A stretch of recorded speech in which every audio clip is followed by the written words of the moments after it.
Hi అండి. నేను చెప్పేది ఏంటంటే, హాయ్ ఫ్రెండ్స్, నేను ప్రకృతిని చెట్లు, పువ్వులు, పొలాలు అన్నీ ఇప్పుడు గుర్తుకొచ్చాయా మీకు? 4 రోజులు గ్యాస్ బండ టైట్ అయ్యేసరికి నేను గుర్తొచ్చానా? ఇప్పుడు ఎడబోయింది మీ పాసు. ఇదివరకు మంచిగా పల్లెటూళ్ళల్లో ఉంటే ఒక గ్యాస్ ముందు తెచ్చి మిగతా అంతా చాయ్ కూర అని మంచిగా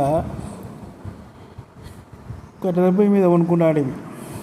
ఒక్క మొద్దు సిలిండర్ తెచ్చినామా అంటే సంవత్సరం 6 నెలలు వచ్చేది. ఇవి అటాని ఇటాని పోయి ఇప్పుడు ఆడదానికెందుకు, సిటీ దానికెందుకండి? పల్లెటూరులలో ప్రతి ఒక్క ఇంట్లో కట్టెల పొయ్యి బంద్ చేసి ఏం చేసారు, టక్క టక్క టక్క టక్క ఇది అని గ్యాసులకు అలవాటు పడ్డారు. ఇప్పుడు ఏమైంది? ఎప్పుడైనా మనం బేసిక్స్ అనేది మర్చిపోదని ఇప్పటికైనా తెలుసుకోండి. 4 చెట్లు పెట్టండి, ఈ ఆట 4-5 చెట్లు పెట్టండి. పెడతా అంటేనే అవి గ్రోప్ అవుతుంటుంది.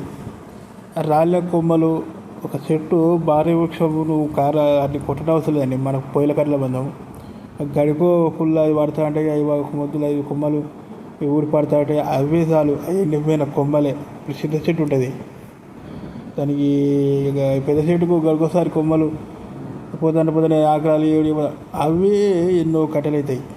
మామూలుగా ఇప్పుడు కంది చేను ఎత్తే కంది పొరక ఎన్ని కట్టెలు అవుతుంది, ఎన్ని నీళ్ళు కాగబెట్టుడు అవుతుంది. ఇట్లనే ఉంటుంది. ఆ రీసైకిల్ లేకపోతే అయిపోతుంది. ప్రకృతి కూడా మంచిగా ఉండేది. ఇప్పుడు ఎందుకు బొబ్బలు పడతారు? గ్యాస్ మీదనే అలవాటు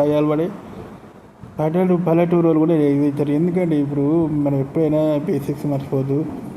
పల్లె నువ్వు ఎన్ని చేసుకున్నా అది నేను ఎవరిని విమర్శిస్తలేదండి.